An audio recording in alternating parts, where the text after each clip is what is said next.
لوگ پوچھتے ہیں جادو جنات کا پہلے بھی آپ کے سامنے رکھا، طویل ہو گیا، پرانا جادو ہے، پرانی بندش ہے، کیا کریں؟ اس حدیث کے اندر ایک بات اور ملتی ہے، جو بندہ یہ وظیفہ صبح 100 مرتبہ کرتا ہے نا، یہ اولادوں کے اعداد کرنے کا ثواب تو 100 دفعہ پڑھنے سے 100 دفعہ مل ہی جائے گا، لیکن اس کا ایک اور بہت بڑا فائدہ ہے۔ جتنا مرضی پرانا جادو ہو، جتنا مرضی بڑا ساحر ہو، جتنا مرضی بڑا کاہن ہو، جس طرح کا مشکل ترین جادو، چاہے قبر میں دبا کے، چاہے گڑیا کو کیل لگا کے، آپ کو پتہ مختلف جادو کی قسمیں ہوتی ہیں، سخت ترین جادو بھی اس نے کہیں دفن کیا ہوا ہے نا، صرف 100 مرتبہ صبح پڑھے، 100 مرتبہ شام پڑھے، یہ نبی محترم کی گارنٹی ہے آپ کو، یہ ہر شیطان جن اور جادو کے شر سے بچ جائے گا اس دن کے لیے، اس دن کے لیے۔ تو اس کو ہم نے کیا کرنا ہے؟ اپنی زندگی کا معمول بنا لینا ہے، اللہ سے وعدہ کرنا ہے۔ جادو جنات کا لوگ سوال پوچھتے ہیں نا، بندش کا وہم ہے جی، بیٹیوں کے رشتے نہیں ہو رہے جی، رزق بند ہو گیا جی، جو کام کرتا ہوں، جس کام کو ہاتھ ڈالتا ہوں خراب ہو جاتا ہے جی، سونے کو بھی ہاتھ ڈالوں تو مٹی بن جاتا ہے جی، پڑھائی میں بچے نہیں چل رہے۔ ان سب کا کیا علاج ہے؟ علاج خود کرنا ہے کہ لوگوں کو پیسے دے دے کے اپنا مال لٹوانا ہے؟ خود کرنا شروع کریں، کتنا مشکل ہے۔ نبی کریم صلی اللہ علیہ وسلم کہہ رہے ہیں صرف 100 مرتبہ صبح پڑھ لو، 100 مرتبہ شام پڑھ لو، جائیے اللہ کی قسم آپ کو کسی عامل کے پاس، کسی رقیہ شریعہ کرنے والے کے پاس جانے کی ضرورت نہیں ہے، آپ صرف یہ وظیفہ شروع کریں، اگر بدلاؤ نہ آئے، تبدیلی نہ آئے، رحمتیں نہ آئیں، برکتیں نہ آئیں، مجھے آ کے پکڑ لیں، آپ خود شروع کریں۔ انسان یہ بھی بات یاد رکھیں، دم کرانا جائز ہے جب تک شرکیہ نہ ہو، میں انکار نہیں کرتا، میرے پاس بھی لوگ آتے ہیں میں کر دیتا ہوں، لیکن ایمانداری سے بتلائیے ہم مصروف ہوتے ہیں۔ رقیہ شریعہ والوں نے چلو جنہوں نے پروفیشن بنایا، ہو سکتا ہے وہ توجہ سے کرتے ہوں،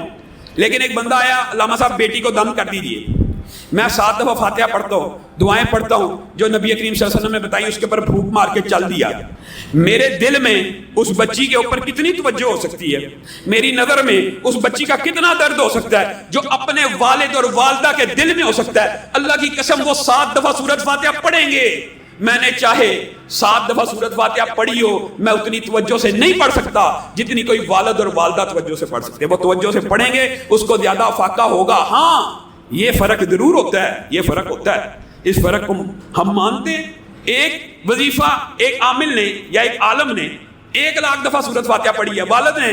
زندگی میں 1000 دفعہ پڑھی ہے، اثر کا فرق ہو سکتا ہے، اثر کا فرق ہوتا ہے، لیکن جب آپ خود اپنی اولاد کا، اپنے گھر کا علاج کرنا شروع کریں گے تو انشاءاللہ آپ کے بھی وظائف کی عدد بڑھ جائے گی، چاروں کل کثرت سے پڑھنا شروع ہو جائیں،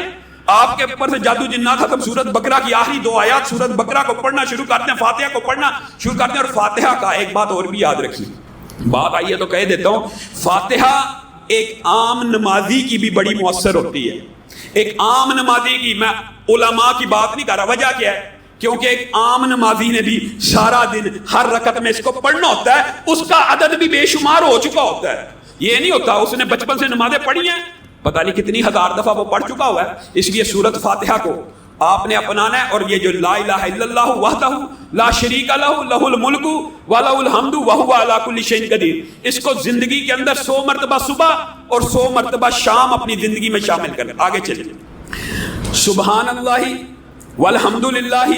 ولا الہ الا اللہ واللہ اکبر ولا حول ولا قوۃ الا باللہ، یہ ایک وظیفہ ہے، اکٹھا بتاتا ہوں وقت تیزی سے گزر رہا ہے۔ ان میں سے ہر جو تسبیح ہے، سبحان اللہ ایک ایسا لفظ ہے، ایک ایسا کلمہ ہے کہ نبی کریم صلی اللہ علیہ وسلم نے فرمایا اس تسبیح کی وجہ سے مخلوقات کو رزق دیا جاتا ہے۔ اگر جانوروں کو، چرند پرند کو سبحان اللہ کہنے کی وجہ سے رزق ملتا ہے تو بندوں کو نہیں ملے گا؟ بندوں کو کیوں نہیں ملے گا؟ آدم نے اپنے بیٹے کو، پہلے نبی نے، پہلے پیغمبر نے اپنے بیٹے کو نصیحت کرتے ہوئے کہا تھا، میرے بیٹے 7 زمینیں اور 7 آسمان ایک زنجیری میں جکڑ دیے جائیں